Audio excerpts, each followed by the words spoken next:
Mary Magna, Binster, Binge, Great Binge and Lesser Binge. Amazing. What's amazing? The names of our English villages, Watson. What foreigner reading these could ever think of us as stiff and sober-minded people? Lippery Cross, Birrer Crags, Bird Cherry Brook and Birding Piece Place, Burlston Junction. When do we go? Go where? To Burlston Manor, Burlston, Sussex. Whatever led you to believe that I'm interested in Sussex, Burlston, or Burlston Manor? No doubt you saw the account of the rather gruesome murder of Squire John Douglas. Quite so. The case has interesting features. But at the moment I am more interested in the fly fishing possibilities in the neighborhood of Burlston. Ah, that would be the Arrow. Runs within 2 or 3 miles of the manor house. What manor house? Burlston, the home of the late Squire Douglas. Oh, yes, I remember. I believe he was quite a fisherman. The moat is 40 feet wide. 40 feet wide? Well. Good Lord. He could probably fish from his bedroom window. And when the drawbridge is raised, the place becomes an island. 4 hours after the bridge is raised, the body of Squire Douglas is found in his study with half his head blown off. That should appeal to you. Fishing seems a safe business by comparison. Do you row a boat? A boat? For fly fishing? Have you ever fished before? Does this look like the equipment of an amateur? Odd word. Which? Equipment. All the fishermen I've ever known talk about their tackle. What do you deduce from that, Holmes? Obvious. Your fishing friends either lack experience or vocabulary. We deep-sea fishermen are in the equipment class. None of your nasty little bundles. Yes, that gaff is far more suitable for a shark than a trout. Do you really think so? No good for trout? Well, it depends what trout you're after. Oh, yes. Well, we must carry a tape measure. A tape measure? What on earth for? To measure our catch, of course. To measure our catch and throw back the little ones. A good rule in life, Watson. Always remember to throw back the little ones. Do you think our prey will count as a big one or a little one? Well, hardly as big as Squire Douglas lying dead in his castle, surrounded by his moat. Holmes, you've been analyzing this case. Well, I haven't got enough data yet for analysis, really. Do you think it could be an accident? What, with a sawn-off shotgun? And the triggers of both barrels wired together? Murder, eh? Yes, possibly. What do you mean by possibly? Don't sit there, man. That may be opportunity knocking. Oh.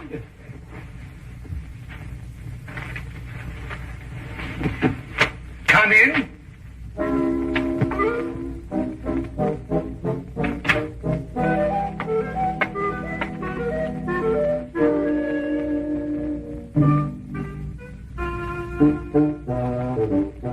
Mr. Sharp. The fisherman. Hold on! I'll tell you! Blimey! No, Sit there, boy. But it's only a little one. Would you like it, Watson?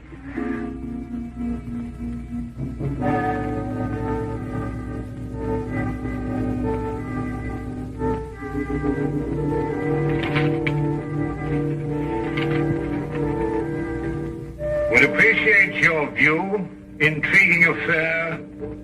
Burlston Manor. Signed, Inspector McLeod. Ha! Please English, for I'm utterly baffled. Oh. Yeah, where is it? Where's what? Well, the tape measure, of course. Where is that tape measure? Holding the fiddle ties together, sir.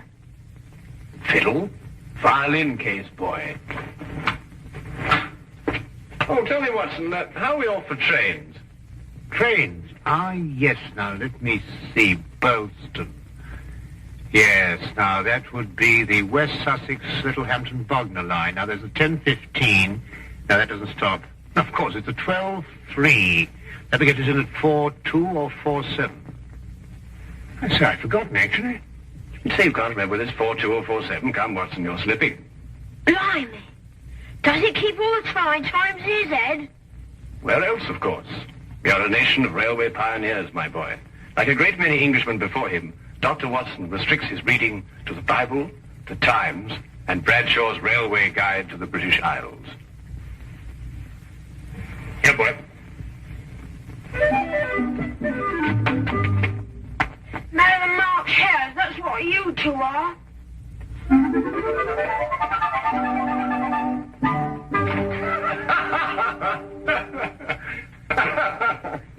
I say, Watson, have you seen my weekend bag anywhere? I suspect it's under the stairs. Mrs. Hudson got very tired of seeing it lying about. Oh, good. Well, that means it hasn't been unpacked anyway. I assume not. Excellent. Then everything is ready.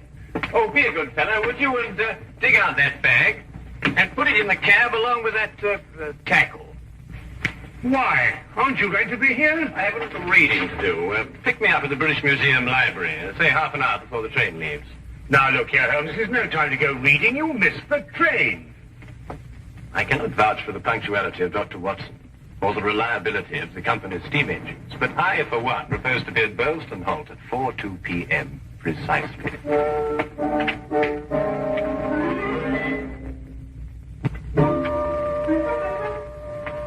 Or is it 4:07?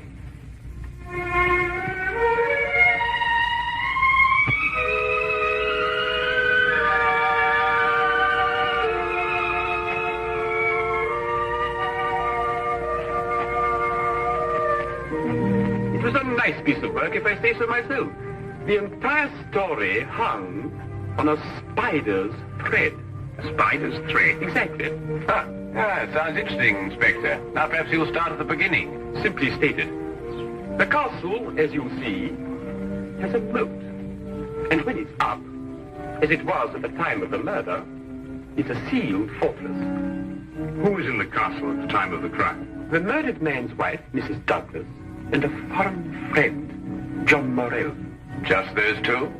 And the servants. But we've been able to rule them out completely. And from your description of the house, it would have to be one of them. Either Mrs. Douglas, or this friend of hers, Morell, or both of them. They tried to make it appear as though someone had broken into the house and then dived through the windows to swim the moat. But you disproved that. Completely. How? I'll tell you when we get there. This murder weapon. A sawn-off shotgun, I believe. An odd weapon, that. And a foreign gun, too. 3 letters on the barrel. P-E-N. Aha. A larger P with a flourish over it, followed by a smaller E and N. That's right. The Pennsylvania Small Arms Company, the famous American firm. That's perfect. That's all I need. You mean you need additional evidence? Well, Mr. Holmes, every little helps, you know. Then your case against Morell is not complete. It's complete as far as... How did you know Morell is the murderer? How did you know? He has to be. Why? He's the only one who could be. Suppose I were to tell you that Morell is not your murderer. How do you know? Yes, Holmes, how do you know? Why didn't you arrest him? Well, he doesn't act like a murderer. He's too self-confident, eh? That's right. Seems to be daring him to arrest him. Yes. How do you know all this? Holmes, do you know this man Morell? Fascinating. Fascinating. The case has suddenly assumed the most astounding proportions and the most astonishing challenge, Watson.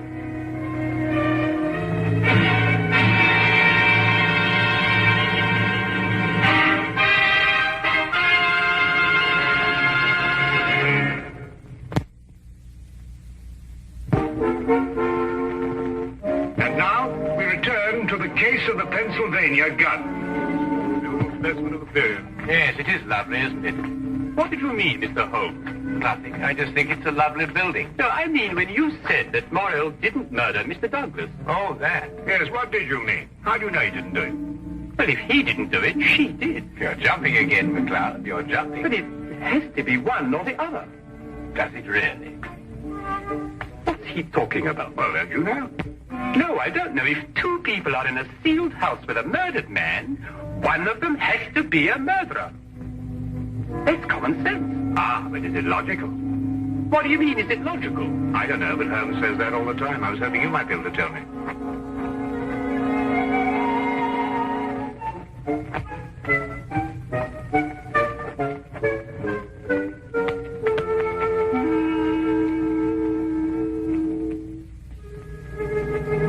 He hasn't been moved. That's just the way we found him last night. Watson? Of course, death was instantaneous. I should say so. The charge was not fired directly into the face, as the newspaper's account had it. I'd say the blast came from below, and that the gun was almost vertical. Excellent, Watson, excellent. May I see this shotgun, McLeod? Holmes, look at this. Good Lord. Wait, it's a brand like cattle. Well, how old would you say it was? Have you got your glass there? Yes. Thank you. It's very difficult to estimate marking like this, Holmes, but I'd say it's over 15 years. 20. Mr. Morrell? At your service, Mr. Holmes. Dr. Watson? News travels quickly. This is a small village. You said 20 years? Yes. The same age as this. It stands for Vermissa Valley, Arizona. Gold claim number 341. That is where John and I met 20 years ago. There were three of us. We registered the claim, worked it, and then sold it. We divided the money in thirds and went our different ways. 2 years ago, I looked John up here and stayed on. I liked it. And the third partner? He lost his money, and I believe his mind. He came to believe that we had cheated him. And he swore to kill us 10 years ago. Why didn't he? He couldn't find us. No, we didn't have the same names at the time. Do you think your old partner could have done that? I don't know, Mr. Holmes. I am not the detective. True. Well, we must bear that in mind. You tried to make it appear as though another man had been here and went out through the window. Did I? He tried to build an elaborate story. A man of his size was seen passing through the village wearing a loud tweed topcoat and a wide-brimmed hat. He was heading this way. On the window ledge, there is a footprint in blood, indicating, of course, that the murderer dived through the window and swam the moat. But he didn't. How do you know? Because, Mr. Morrell, outside that window and just a few feet down is a very large and at least a month-old spider's web. Anyone jumping or diving through the window would have to pass through the web. And no one did. Well done, McLeod. Well done. A spider's web. The English police have the most amazing allies, I must say.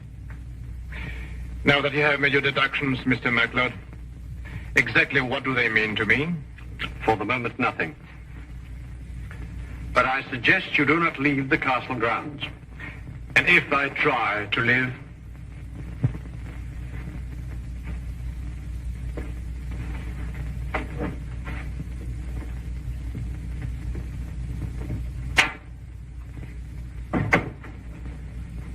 Well done, McLeod. You certainly got your man. But I'm not rushing in to make any arrest. I'm going to make sure the case is iron cast. You're very wise. And what's the motive? Revenge for the Vermissa Valley affair? I've got to go a bit careful there, Doctor. If you ask me, it's a case of, cherchez la woman. Oh, what's he? Oh, is he a Douglas? Well, you know how these things are, Doctor, between us, men of the world. We know how a situation like this can... Oh, of course. Go. Of course. Delicate situation, then. Delicate. Yes, delicate. Might almost be called the case of the other man.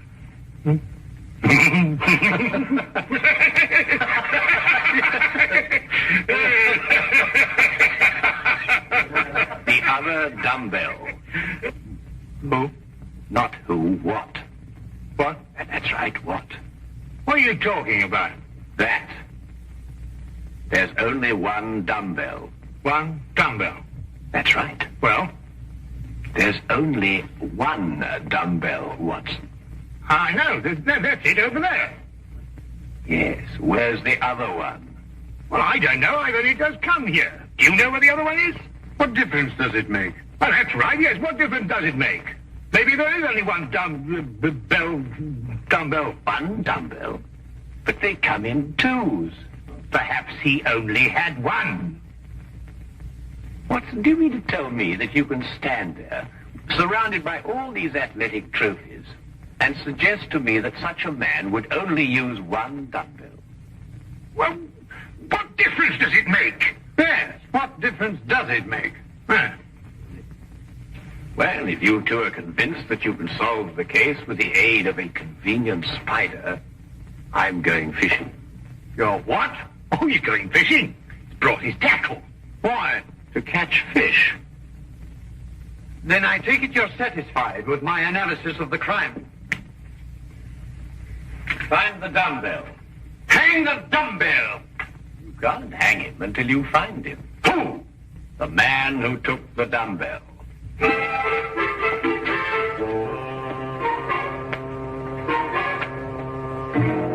Gone too far now, Holmes. I think you've made him very angry. Then he should fish. It soothes the nerve. Are you really going to fish? I am. Where? Out of that window. It looks very comfortable. Well, what do you expect to catch? A herring. A red herring.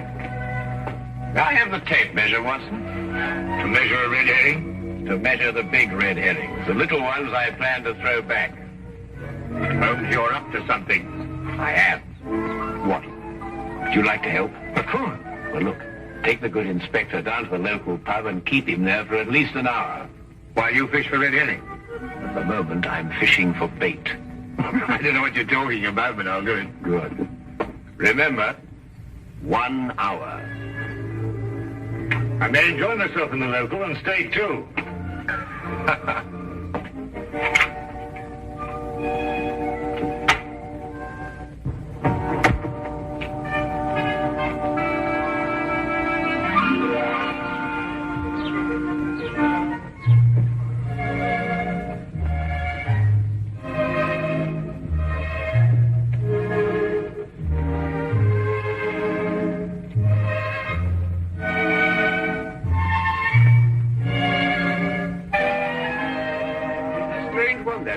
What do you think he's been doing? There's no guessing with him. For all we know, he may really have been fishing. Perhaps we should have given him more time. He's been an hour. That's all he asked for. Yes, that's right enough. Inspector McLeod? Hello, Sergeant. Have you seen Mr. Holmes? I certainly have, sir. What's wrong? You know the staircase in that room? Huh? Mr. Holmes was sliding down them banisters. He was what? That's right, sir. Sliding down the banisters he was. Well, he was probably investigating something. Probably. Well, let's ask him. There must be some reason behind it. Good afternoon, gentlemen.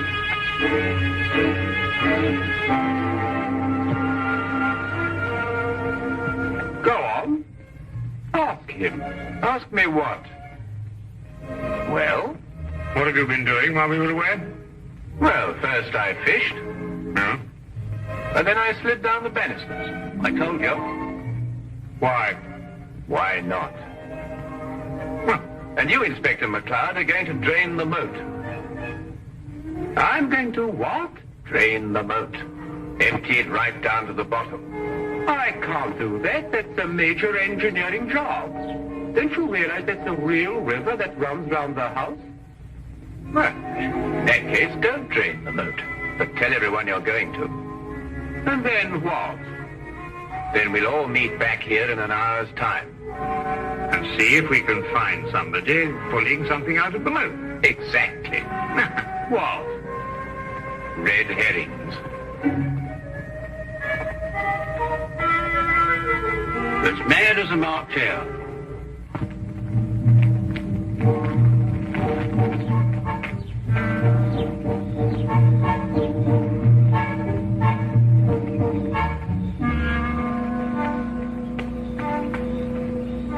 How much longer? Not much. You're certain everyone believes they're going to drain the moat? I don't know who believes it, but everyone knows I said it. Do you think someone will come to the murder room? Someone has been in it for some time. How do you know? The lights are out. Because I left them on. Look. What? That's it. Let's go.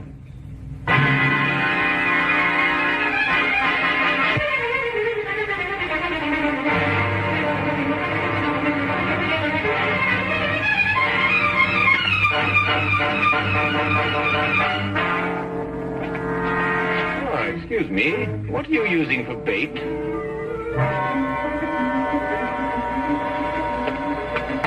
Oh, would you mind holding this?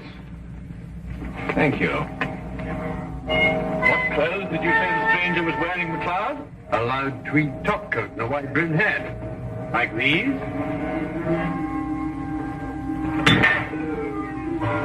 The dumbbell. Holmes, how did you know? When you're working near water, Watson, and a heavy object has disappeared, you may conclude, until you can prove otherwise, that it has been used to prevent some object from rising to the surface. All right, Morrell. You're under arrest for the murder of John Douglas. It is my duty to warn you that anything you say may be taken down and used in evidence... No, McLeod. You haven't got it at all. What? This gentleman didn't kill John Douglas because John Douglas isn't dead. He isn't what? Dead. The man whose body you discovered in here is the very man who came back to... No, you're not with me, are you, McLeod? Would you tell him, please? These clothes belong to our third partner. The man has been searching for you for 10 years. Yes. He found us and arrived here with a shotgun. He and John struggled and the shot went off. That explains the vertical angle of the blast. In the ensuing struggle, the gun went off. I heard the report and ran down immediately. I timed it from your room. 15 seconds if you run and 10 seconds if you slide down the banisters. I ran. I thought you would. John was panic-stricken when he saw what he had done. I got the idea to change their identities. But then where is Douglas? With the aid of my tape measure, I was able to ascertain that there is a hollow space behind that wall. I imagine it conceals a passage under the moat. Yes, Mr. Holmes, it does. And John has had a 36-hour head start. We'll stop him. I told him you would. I'll issue orders for the apprehension of Mr. Douglas, and we'll talk about your part in this, sir, in the morning. You have conspired to conceal evidence. I'll still be here in the morning, Inspector.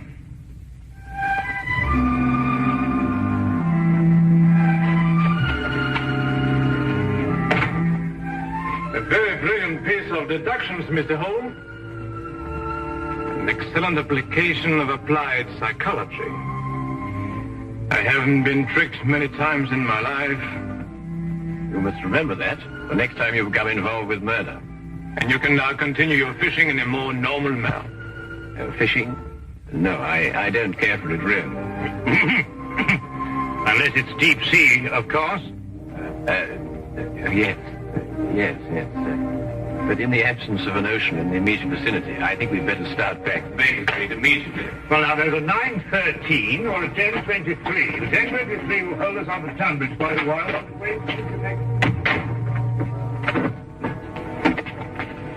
Thank you, Mr. Holmes. Not at all.